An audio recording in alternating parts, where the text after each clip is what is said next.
Hello, welcome to the conversation here on News Central Television. This is the program where we bring you all the latest happenings on the continent of Africa. I am Benga Aborowa. It's Nelson Mandela International Day, and the program today we will be discussing the significance of the celebration while also looking at the life and times of Dr. Nelson Mandela. Also, we will tell you how an emir, a Muslim traditional leader of Zamfara State in northwestern Nigeria, has been suspended after a suspected kidnapping gang leader was appointed a traditional chief.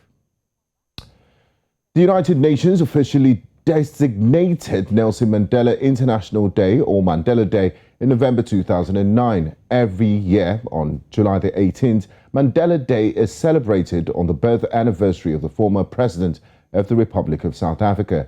The day is celebrated worldwide to commemorate achievements of the anti-apartheid leader and to carry forward his legacy for a better future. Nelson Mandela Day, also known as Nelson Mandela International Day, is a celebration of the 67-year-long fight of the South African leader against racial discrimination and human rights abuses. He was the country's first black president, and the purpose of the day is to inspire everyone to make a difference by their communities, by following the ideology and vision of Nelson Mandela. He was the recipient of more than 250 awards, including the Nobel Prize. The United Nations General Assembly instituted the Nelson Mandela Prize in 2014 to honor those who have dedicated their lives to serving humanity. Now, joining us to discuss this today, we have Luwazi Samia, as a senior researcher at the Southern African Liaison Office, who joins us live from Johannesburg in South Africa. We also have Matthew Parks, the COSATU, the Congress of South Africa Trade Unions Parliamentary Coordinator from Cape Town, South Africa. Gentlemen, welcome to the conversation.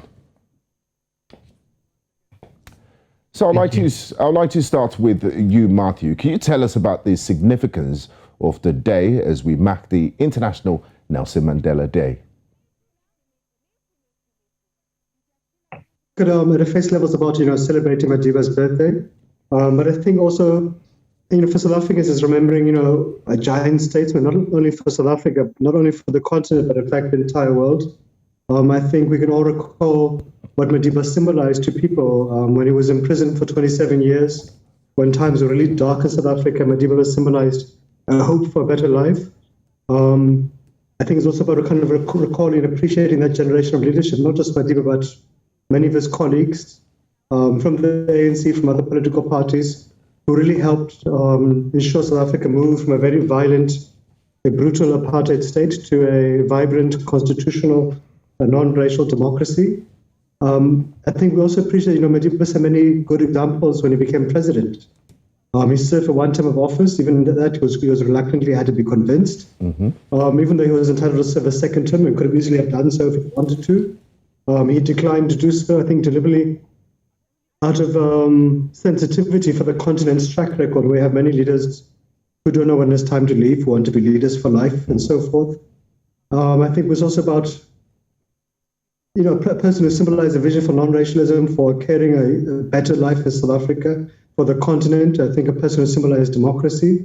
But even Madiba didn't, when he retired, he didn't just simply go home and do nothing. He still remained a very passionate and committed activist. He would phone, the captains of industry and the leaders of business sector and say, can you please help fund a new school in a poor village in the Eastern Cape? He spent a lot of time in fundraising. He helped to build a Nelson Mandela Children's Hospital in Johannesburg. Did a lot of work sponsoring students to go to university and so forth. And he was even involved in peace mediation negotiations in the DRC, in Burundi, many other countries.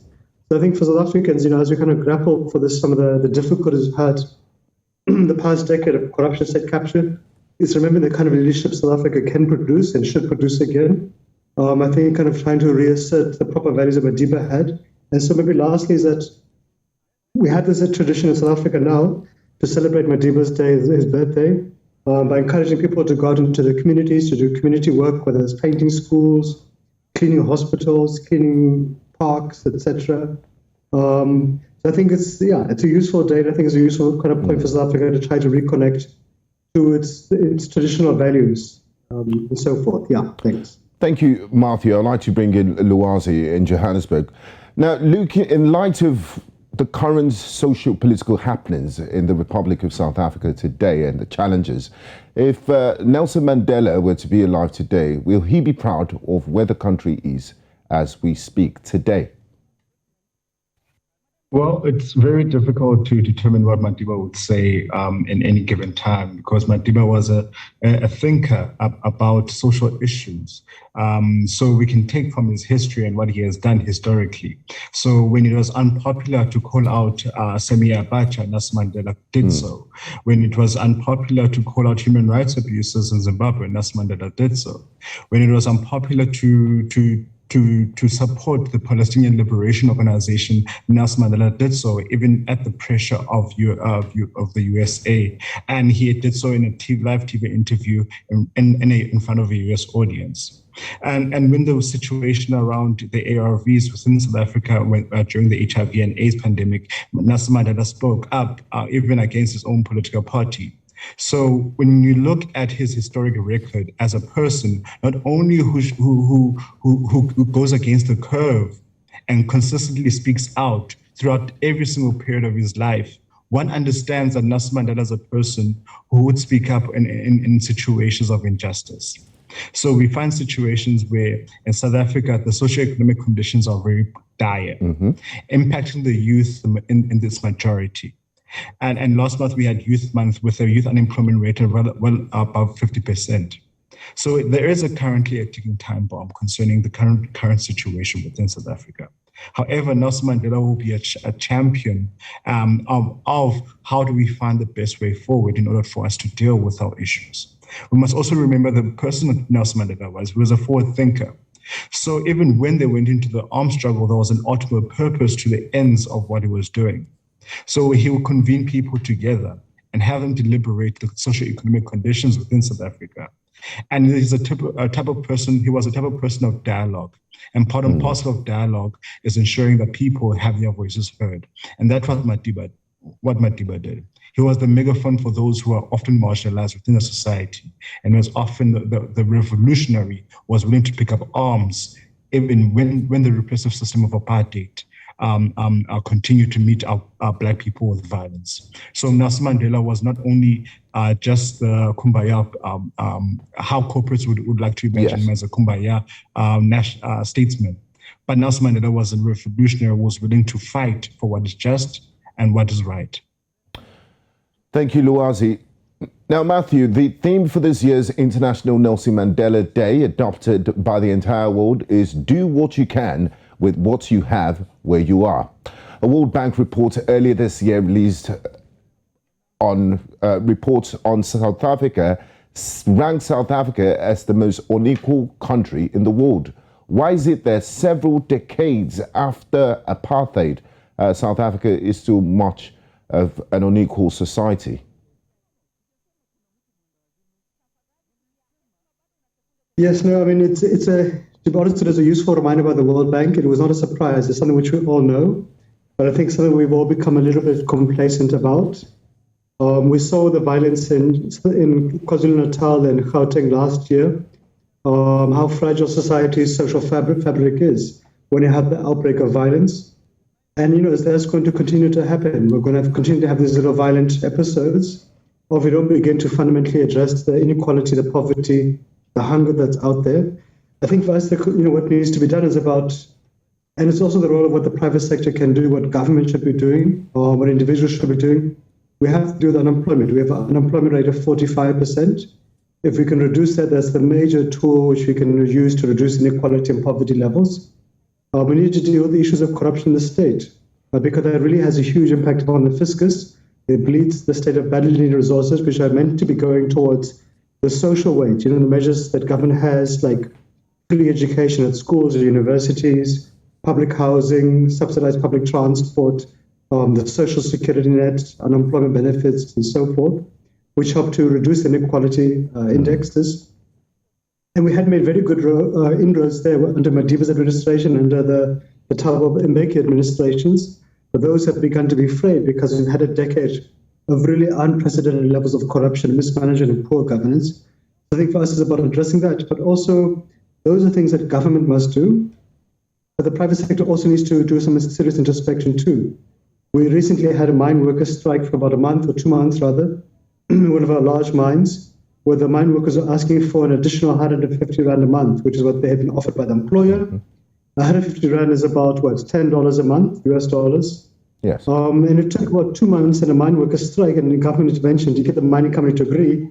Yet the CEO of the mine was earning 300 million Rand in a year. So that's about, $20 million in a year.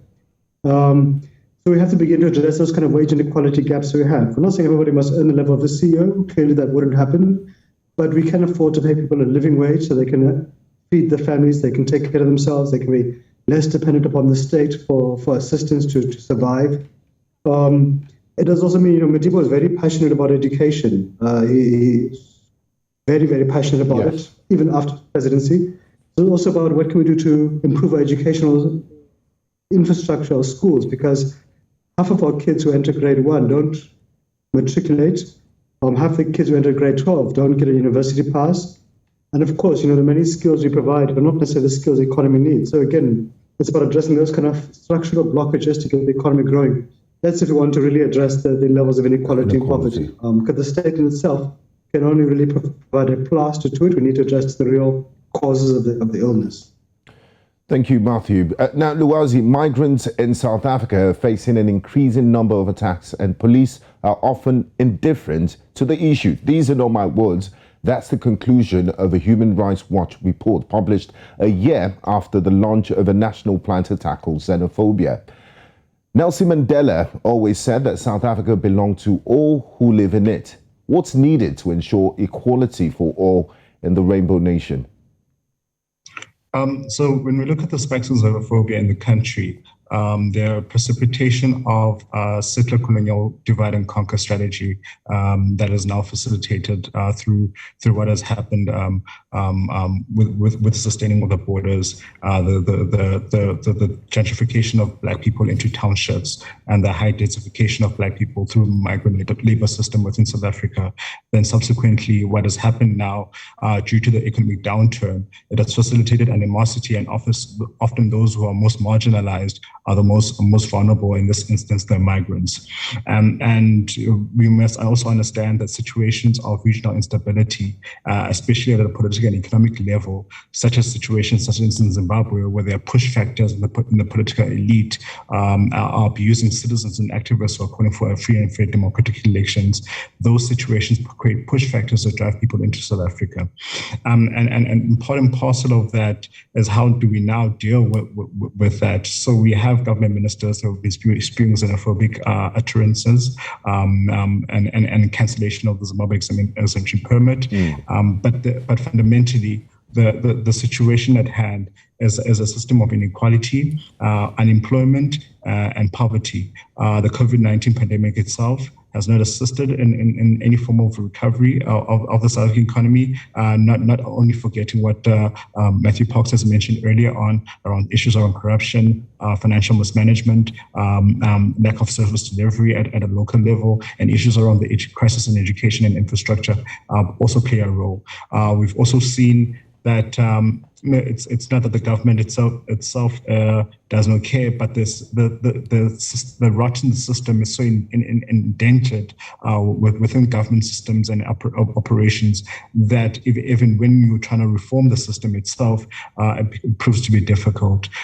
We have seen also a few cases being taken before the courts for prosecution as a result of the State Capture Commission, but yet the public still wants accountability, where those behind the state capture within South Africa are held accountable and they see jail time. And ultimately, the only way for South Africa to improve is if the region and the continent also improves with it. So South Africa cannot go at it alone. And that's why there's the importance of the African Continental Free Trade Agreement and the African Continental Free Trade Area, where the continent itself industrializes in a way that we uplift each other together. And also South Africa needs some form of social rehabilitation. The President Ramaphosa always mentioned issues around the social compact, but the social compact itself cannot exist within existing inequalities. And therefore, addressing the inequalities that exist within South Africa will generate a situation where people will buy into the state and buy into any form of social compact. At the current moment, the levels of poverty, inequality, and unemployment, there's an inability to find the social compact. That's why you find this rise in violence. And therefore, we fail to also demobilize from the apartheid combating form of male masculinity within South Africa. So these forms of violence itself will continue to perpetuate itself as long as we do not deal with the fundamentals that are straining our society. Thank you, Nwazi. Matthew, I do remember the images of Dr. Nelson Mandela sharing the Nobel Peace Prize with his one-time jailer, former President F.W. de Klerk. Do you see that spirit of reconciliation still alive today in light of the current events within the ruling African National Congress Party? Yes and no. Yeah, look, it's difficult. I mean, I think, as we become a democracy, we become like every other country where things become a little bit normalized. You kind of lose that honeymoon period, so to speak. Yes. And yes, there was a honeymoon period, when Madiba and de Klerk shared the Nobel Peace Prize together correctly. And, Madiba and de Klerk had a bit of a rough, robust relationship. They had the ups and the downs. Madiba said, in the beginning, when many people were skeptical about the negotiations, he said, no, de Klerk is someone he can work with, someone he can trust. When the violence took place during the negotiations in Boipatong and other places where people were being killed by third force elements in the security establishment before the elections, Madiba also, gave de Klerk a real grilling. But there was also a famous debate in the run-up to the elections in 1994 when between Madiba and de Klerk, where after Madiba really gave him a tough time in the election, in the debate, he then took his hand and said, together we're going to work to rebuild South Africa and so forth. And I think they did maintain that relationship. I think society, we have fragmented and afraid a little bit around the non-racial ethos.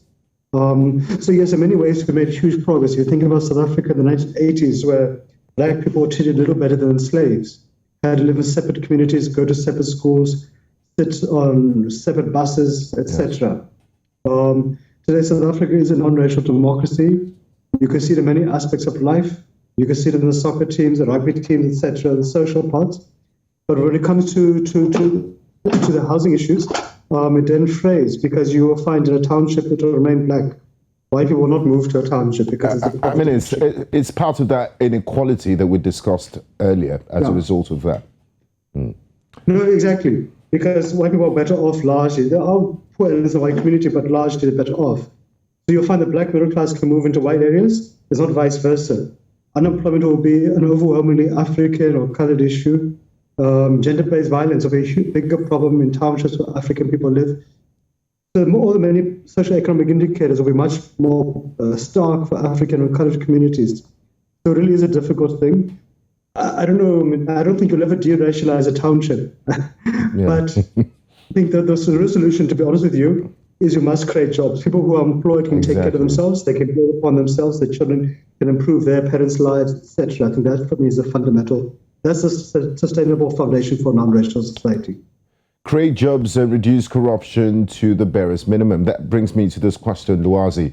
Just today, speaking as part of events to commemorate Mandela Day, President Cyril Ramaphosa said that corruption has eaten away at the nation's soul and severely eroded the social compact between the state and the citizens. Now, Nwazi, what do you make of the statement by a president who is accused of trying to cover up theft of millions of US dollars hidden at his game farm? Well, The president is correct in this instance, and he repeated this at the South African Communist Party Congress earlier on over the weekend. And part and parcel of that, once the citizenry sees that those in political elite positions have no forms of patriotism in the instance that they steal from those who are most marginalized, the poorest, those who they have elected to serve, the citizenry itself loses any form of allegiance towards the country, because there's no form of example stemming from their heads. And therefore you see a degeneration and a social consciousness within South Africa that has precipitated the rise in violence and other forms of crime that have precipitated within South Africa. However, there is a necessity for a social compact, because our transition to democracy itself was a negotiated settlement. And there are many unresolved issues within South Africa's democracy, issues such as land, the composition of our economy. How do we now de-racialize our spatial planning and how people live within our societies? How do we now de-racialize the economy, and how do we de-racialize patterns of ownership? All of those things speak to the heart of what Nelson Mandela was fighting for. And part and parcel of that, of creating that social compact, is to espouse into the values of Nelson Mandela and actually fighting for justice and fighting for the socio-economic rights that people have been pleading for in the democratic South Africa. Now, a friend of mine always says that the problem with the political elite currently is that they do not know how it is to live as a normal African in a democratic era. And they rest on the laurels of their fight against apartheid. But the lessons that we've learned from Dr. Nelson Mandela was that even after you've won your first battle, there are many more battles to come. And part and parcel of that is fighting for the equality of those who are often left marginalized within the society. And how do we now stem this tide of violence is now creating that social compact, and now we're getting rid of those who are corrupt. We are building towards a democratic future that people are prosperous. And part and parcel of that is creation of jobs, creation of employment opportunities, and people having a living wage, economic growth and innovation, students being able to stay in schools, and people being able to live to the best of their potential. Because those are the aspirations that Nelson Mandela had. And part and parcel of respecting his legacy going forward is for those who are in political positions and those in the business sector itself, because we often leave out the business sector as if they have no moral obligation towards the country. The business sector, if they want to continue operating in a manner that's best benefiting for their profits, they have to create a situation where South Africa is stable, where the people are prosperous, and so that we create a great environment for business to continue. But at the current moment, with the levels of inequality, unemployment, and poverty, situations will create great instability. South Africa is a country of great potential, and part and parcel of that, to make us realize that potential, is to get South Africa's political elite and business elite to get their cards correct within the coming years. Thank you, Lwazi. Now, Matthew, South Africa's economic and social problems are so multi-layered. There are still underlying conditions of extreme social and economic inequalities that we spoke about earlier. Lwazi also mentioned that it seems like the ruling ANC are resting on their laurels of fighting, anti-apartheid. Is the honeymoon period over? And is it time, these issues persist 30 years post-apartheid government. Is it time for South Africans to give another party the opportunity? And is the honeymoon period for the ruling African National Congress over? So the second question is much easier. Is that honeymoon over? Definitely. It's gone. Look, that's natural. I mean, you can't have a honeymoon period forever. We're 28 years into democracy. So yes, it is long gone. We're a normal, very noisy, vibrant democracy. But I think that even that in itself is a positive achievement. We've seen the ANC not only lose the Western Cape, for example, one of our provinces, but the ANC has accepted when they've lost most of the urban cities into opposition parties. So I think that's a healthy thing, that we learn to win, to lose. And no one has a heart attack about it. That's a positive thing. Yes. So, for example, if the ANC was to lose power in other provinces, which is a real possibility, we might lose Gauteng, the economic centre of the country in the next election in 2 years' time, I think the ANC will accept it. If we lose even nationally, I think, yes, there'll be a lot of sore feelings, but I think the ANC would accept it. So that's a positive achievement. If you consider other African countries where there's always been a bit of a difficulty in many, many countries, not all, but many countries. So I think that's a positive thing. Okay. And we want to give credit to the ANC leaders for not complaining when they've lost. But from our side as COSATU, as a trade union federation, we are allies with the ANC, not just because of sentimentality, but we think the ANC is the party which is most sympathetic with the issues of workers. We have an alliance going back to 1985 when COSATU was formed, but even before that to 1955 when the COSATU predecessor, the South African Congress of Trade Unions, was formed. And often because workers and the struggles and the liberation struggle were hand in hand, when the ANC was banned and imprisoned and in exile, it was often trade unions which carried the liberation struggle forward. They overlapped as well. But I think even in democracy, the ANC has done well for workers on many fronts. So not just deracializing society, but providing progressive labor laws which recognize workers' rights, providing many benefits to workers like unemployment insurance, paid maternity leave, and so forth, providing public services which workers depend upon, social security, and so forth. Those are many good things. More recently, government, the president and the ANC work with COSATU passed a national minimum wage law, which has improved the wages of workers. We worked quite closely with government during this period of COVID, when the economy was locked down like many other countries in the world, to release about 64 billion rand, that's about, I guess, $4 billion, from the unemployment insurance fund to about half of the private sector, about 5.5 million private sector workers, to help them to feed and to take care of their families. We're working quite closely with government, with leaders in business about rebuilding the economy, addressing our energy crisis, so forth. But we think the ANC has been the most sympathetic and open to us. We also think that we have a president, Cyril Ramaphosa, who actually is a founding leader of COSATU. Many of the ministers in government are from COSATU, especially in the economic cluster. So there's a kind of an open door. Doesn't mean we always have fun, man. We box each other all the time, but an open relationship, and which is much better if I look at other African countries, where we know the Nigerian Labour Congress at times would have a testy relationship with government. Yes. Other African countries, they wouldn't want to hear from the trade unions. I would rather just lock them up.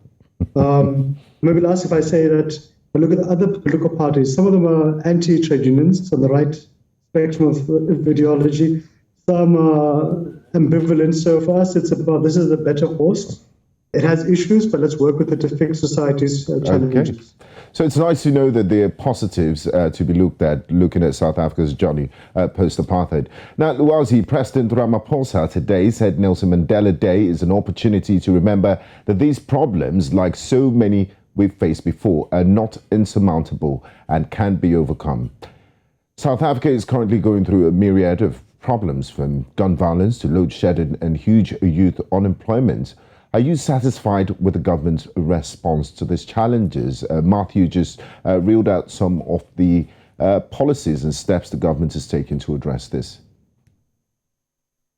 Like most young South Africans, we're unsatisfied. We've been calling for free tertiary education to especially the working class, and that still has not been attained. There have been demands from citizens for housing, school infrastructure, and many other demands on the waiting list, and still that has not been attained. We have seen many advancements within our democracy, such as greater access to education, greater access to healthcare, greater access to tertiary education, especially for Black people, greater access to many other things that we take for granted, such as electricity, but the problems still remain. And people are not happy, but at the same time, what needs to be realized is that as soon as people are not happy, the government needs to show through actions and not through speech what is to be done.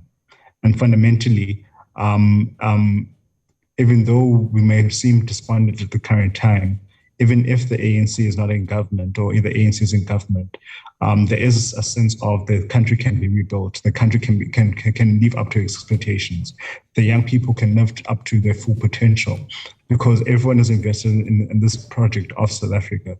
However, we may not agree with the way forward, but there's a sense, a common consensus within the people of South Africa that things can be done eventually. But whether or not it will be with the ANC or not, that will be left to the voters in come 2024 and subsequent elections. And part and parcel, what we need to also remember, our President Nelson Mandela was also very principled in his actions. And also all in his words. So there's a famous quote: if the ANC does unto you what the apartheid did unto you, we are free to do what we did to the apartheid government.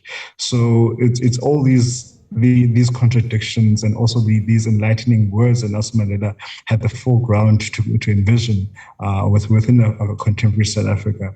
And this day is a perfect day for us to reflect not only on his legacy, on what is to be done by us as civil society, citizens, and even activists on the ground. Because we could not solely put blame on developing the country on the government. It is also our responsibility to take action and build from the ground up, advance community centers, capacitate young people, start reading groups within your communities, and all these very small things of active citizenry beyond ballot papers, beyond elections. All these help in building a society that will one day have its children live up to their full potential. And as long as we do not take our own role as citizens and as people living within the country, things will not get done. We cannot solely rely on the government to have things done. Okay. And we're beginning to learn that hard lesson in this post-COVID-19 pandemic era. Thank you, Luwazi. And Matthew, just before we wrap up, and if you can, in less than a minute, appreciate. One of the most important elements in observing Mandela Day is to make a difference in communities. The young people of South Africa are saying they're growing increasingly frustrated with the socio-economic conditions in the country, like Luwazi just said. How can the government inspire hope in young South Africans given the present conditions? In less than a minute, please. Yes. 1 minute, that's a difficult one. Yes. Look, I mean, government's got to get its act together. It's got to fix the infrastructure, to make sure the trains run on time, deal with corruption, make sure the electricity. So these are the things you need to enable the economy to grow. It also needs to kind of invest further in the social security protection, tools we have to help the poorest of the poor. We do need to see also and recognize the private sector must also play its role. They need to also help contribute towards free education for people who can't afford it. They also need to help create job opportunities for young people, whether it's internship programs or helping them to get into work. Because often you find young people get qualifications, they struggle to find jobs. I think in terms of what can young people do, I think maybe two things. One is to study, because that's what you need to find a job, to contribute, to improve your life. We often find we have devalued education. Not enough of us go to university, go to colleges, learn the skills, earn the degrees, whatever it might be. And it doesn't have to be a university degree. It could be an artisan skill. There's nothing wrong with that. But I think also we need to see more young people becoming entrepreneurs, not simply wanting to become employees of somebody else, but to see how can I tap into what the banks have or the government financial institutions have. Let me try to create a business for myself, create opportunities for other people to work with me. That's also critical because we can't all work for the state. We can't all receive something from the state. We all need to help the economy grow. Thank you very much, Matthew Pax and Luwazi Somya, for being a part of this program. We do appreciate your insights and contributions, and happy International Nelson Mandela to you both. Okay, you're watching the conversation here on News Central Television. We'll go on a quick break, and when we return, we'll be switching gears and we'll be talking about security in Nigeria, where in Nigeria's northwestern state of Zamfara, the government has suspended a Muslim traditional leader after a suspected kidnapping gang leader was appointed a traditional chief. We'll be looking into this and more when we return. Do stay with us. We'll be right back.